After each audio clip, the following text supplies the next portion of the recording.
Assalamualaikum warahmatullahi wabarakatuh. Selamat datang kembali pada mata kuliah akuntansi keuangan lanjutan 1. Kali ini kita akan membahas materi mengenai kantor pusat dan kantor cabang. Untuk istilah kantor pusat dan kantor cabang sendiri ini bukanlah hal yang baru bagi kita semua, karena dalam kehidupan sehari-hari kita sudah sering mendengar atau melihat mengenai kantor pusat dan kantor cabang. Seringkali kita mendengar ada istilah kantor cabang dan kantor agen. Untuk kita ketahui semua, cabang dan kantor agen itu adalah dua hal yang berbeda. Jadi cabang dan agen itu bukan sama. Kantor cabang dan kantor agen itu adalah dua hal yang sangat berbeda. Di mana letak perbedaannya saya akan jelaskan pada slide berikutnya. Nah, untuk struktur organisasi, kantor cabang itu kegiatannya tidak terlepas dari kantor pusat, sehingga kantor cabang bertanggung jawab penuh atas segala aktivitasnya ke manajemen kantor pusat. Sementara untuk kantor agen, struktur organisasi dan kegiatannya itu terlepas dari kantor pusat atau berdiri sendiri. Oleh karena itu, satu kantor agen dapat menangani beberapa perusahaan, sehingga kantor agen tidak bertanggung jawab ke kantor pusat, tetapi bertanggung jawab terhadap pengelolaan kantor agen. Ya, jelas ya. Dalam struktur organisasi, kantor cabang itu kegiatannya tidak akan terlepas dari kantor pusat. Tetapi agen itu dia berdiri sendiri. Tanggung jawabnya hanya pada pengelolaan agen saja. Perbedaan yang kedua, kegiatan kantor cabang tidak terbatas pada usaha untuk memperoleh pesanan saja, tetapi juga usaha untuk memenuhi pesanan yang dapat diambil dari persediaan sendiri maupun persediaan kantor pusat. Jadi, kantor cabang itu dapat melakukan transaksi sendiri atau dia juga dapat menjual barang-barang yang sudah tersedia di kantor cabang. Jadi, si kantor cabang ini sifatnya tidak memperoleh pesanan, tetapi dia juga dapat melakukan transaksi persis sama dengan di kantor pusat. Untuk kantor agen, kegiatan kantor agen itu tidak terbatas pada usaha untuk memperoleh pesanan dan calon pembeli saja. Dengan demikian, agen hanya sebagai fungsi pemasarnya saja. Untuk kantor cabang itu tidak hanya menerima pesanan, tetapi dapat memenuhi keinginan dari konsumennya. Sementara agen hanya berfungsi sebagai tempat pemasarnya saja. Perbedaan yang ketiga, investasi kantor pusat ke cabang itu tidak hanya sebatas modal kerja saja, tetapi semua fasilitas yang dibutuhkan dalam mendirikan kantor cabang dan pemulihan operasi kantor cabang itu semuanya ditanggung oleh kantor pusat. Sementara untuk agen, investasi dari kantor pusat ke agen itu hanya sebatas modal kerja saja. Kalau saya beri ilustrasi, kita lihat sebuah perbankan. Kita lihat Bank BRI, contohnya. Saya contohkan Bank BRI.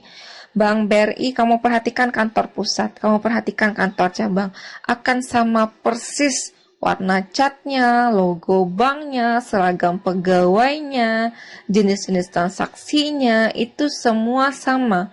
Tapi kalau kita bandingkan dengan agen BRI atau agen BRI, itu akan sangat jauh berbeda.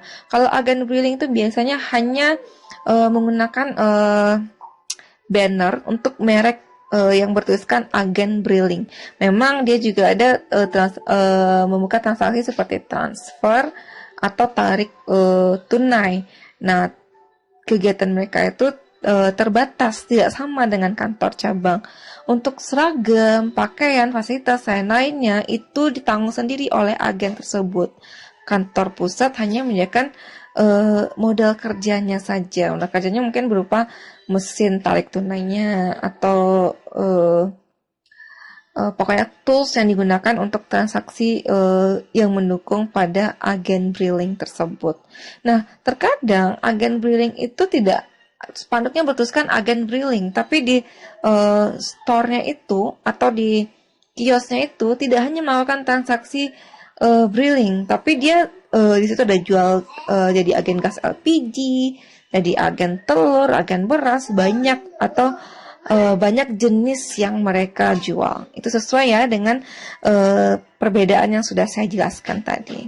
Kalau nanti ragu, silahkan kalian jalan-jalan pakai motor, lihat tulisan agen, lihat tulisan cabang, lihatlah bagaimana perbedaan cabang dan agen menurut mata kalian sendiri atau menurut pengalaman sendiri yang sudah pernah kalian lihat.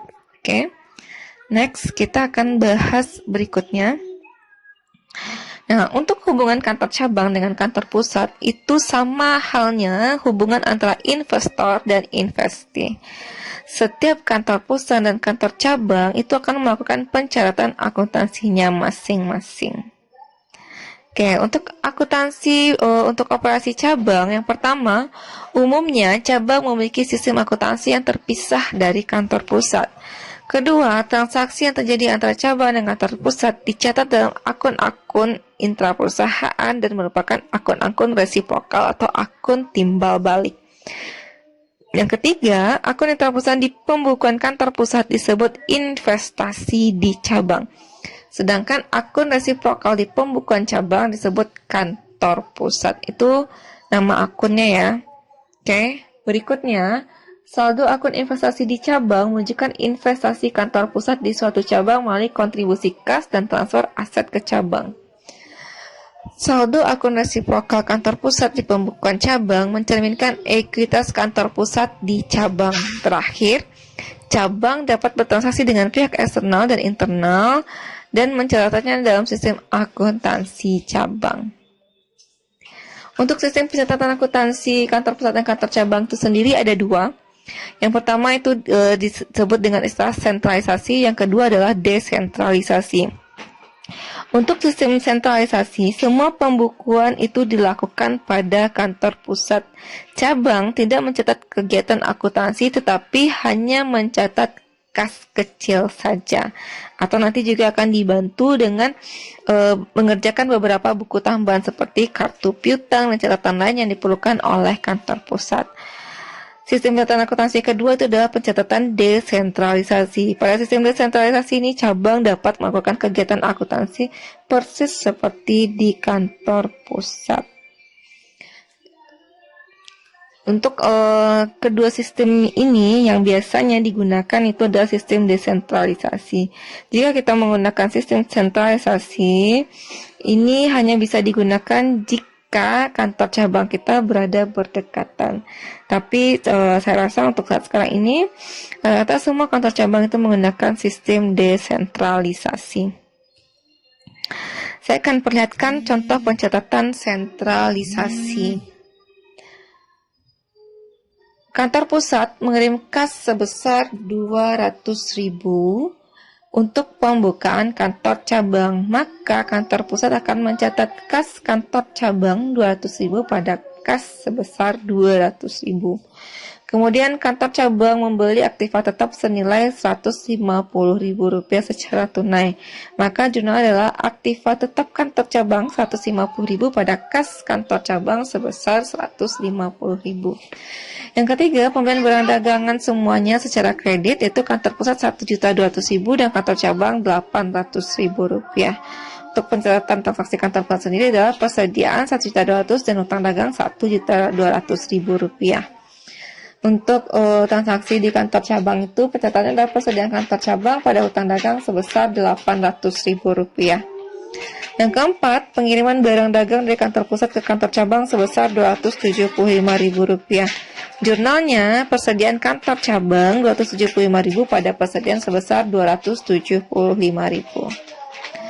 Next, itu adalah penjualan barang semuanya dilakukan secara kredit. Kantor pusat Rp1.500.000, kantor cabang Rp700.000 dengan harga pokok masing-masing Rp1.000.000 dan Rp400.000. Bisa dilihat sendiri ya jurnalnya.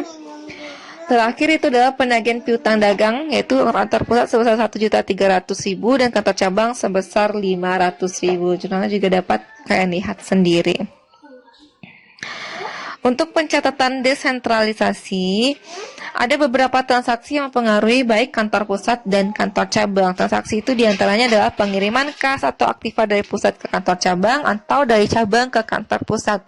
Kemudian pengiriman barang dagang dari kantor pusat ke kantor cabang atau dari cabang ke kantor pusat. Yang ketiga, pembayaran biaya oleh kantor pusat ke kantor cabang atau dari kantor cabang ke kantor pusat. Berikutnya ada pengakuan laba atau rugi kantor cabang. Yang terakhir itu adalah penagihan piutang kantor pusat oleh kantor cabang atau dari kantor cabang ke kantor pusat. Untuk jurnalnya dapat dilihat pada slide berikut ini. Ya, ini kira-kira jurnal di kantor pusat dan ini jurnal di kantor cabang. Untuk pengaplikasiannya nanti bisa rekan-rekan mahasiswa gunakan pada contoh soal. Ada beberapa masalah khusus yang biasa terjadi antara kantor pusat dan kantor cabang. Masalah yang pertama itu adalah pengiriman barang ke cabang di nota di atas harga pokok.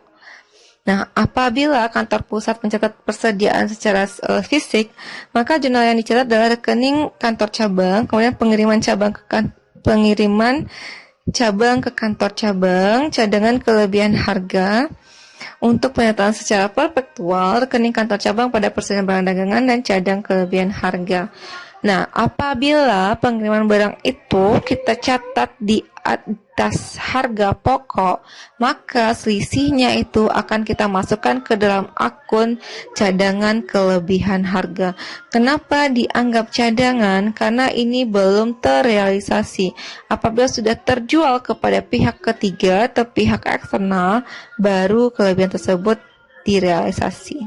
Oke. Kemudian untuk kantor cabang sendiri akan melakukan pencatatan dengan jurnal pengiriman dagang dari kantor pusat pada rekening kantor pusat. Sebuah cabang tidak akan mengetahui jika pusat mengirimkan barang di atas harga pokok, karena cabang akan melakukan pencatatan sebesar harga atau angka yang tertulis pada notanya. Yang tahu itu hanya kantor pusat.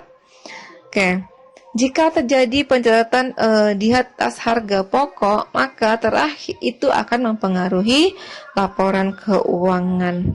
Agar laporan keuangan kantor pusat dan laporan keuangan konsolidasi memberikan informasi yang sesungguhnya, dengan kata lain, agar laba atau rugi dari kantor cabang menunjukkan laba yang sesungguhnya, maka cadangan kelebihan atas barang dagangan yang dijual oleh kantor cabang akan diperlakukan sebagai penambah laba dari kantor cabang melalui jurnal cadangan kelebihan harga pada rugi laba kantor cabang atau laba rugi kantor cabang. Nah, masalah yang kedua itu adalah pengiriman kas antar kantor cabang atas perintah kantor pusat. Nah, untuk transaksi itu tidak hanya terjadi antara pusat dan cabang, tetapi transaksi juga terjadi antara cabang dengan cabang, dengan catatan transaksi itu terjadi atas perintah kantor pusat. Nah, jika transaksi itu terjadi, maka pasti akan mempengaruhi semua yang terkait. Yang pertama, pencatatan di kantor pusat, pencatatan di kantor pengirim, dan pencatatan di kantor cabang penerima. Ini jurnal atas transaksinya ya. Tercontohkan terjadi pengiriman kas atas perintah kantor pusat, maka jurnalnya oleh si cabang pengirim rekening kantor pusat pada kas, sementara kantor cabang penerima kas pada rekening kantor pusat. Kantor pusat sendiri akan mencatat rekening kantor cabang penerima pada rekening kantor cabang pengirim. Kemudian untuk pengiriman barang dagang antar kantor cabang atas perintah kantor pusat, maka jurnalnya juga akan mempengaruhi atau pencatatannya juga akan dilakukan oleh cabang pengirim, cabang penerima, dan kantor pusat. Oke. Semua transaksi yang terjadi pada akhir periode itu akan bermuara pada laporan keuangan. Nah, untuk penyusunan laporan keuangan secara keseluruhan, walaupun kantor pusat dan cabang-cabang yang dapat memiliki pembukuan yang terpisah untuk pencatatan internal, untuk tujuan pelaporan eksternal, akun-akun yang ada di kantor pusat dan cabang akan digabung menjadi satu. Ini seperti pencatatan konsolidasi. Nah, untuk saldo akun-akun resiprokal atau yang berhubungan timbal balik harus dieliminasi karena itu dianggap bukan sebuah transaksi, karena itu terjadi antar perusahaan, bukan terjadi dengan pihak eksternal. Untuk penyusunan laporan keuangan ini sendiri juga diperlukan kertas kerja dan ayat jurnal eliminasi sebagaimana halnya yang diperlukan dalam mengonsolidasi laporan keuangan perusahaan induk dan anak. Oke, untuk lebih pahamnya silakan kerjakan soal berikut ini sehingga rekan-rekan mahasiswa lebih memahami bagaimana proses atau prosedur pencatatan baik di kantor pusat, kantor cabang, dan bagaimana perhitungan laba ruginya. Oke, saya rasa cukup untuk materi hari ini. Terima kasih. Assalamualaikum warahmatullahi wabarakatuh.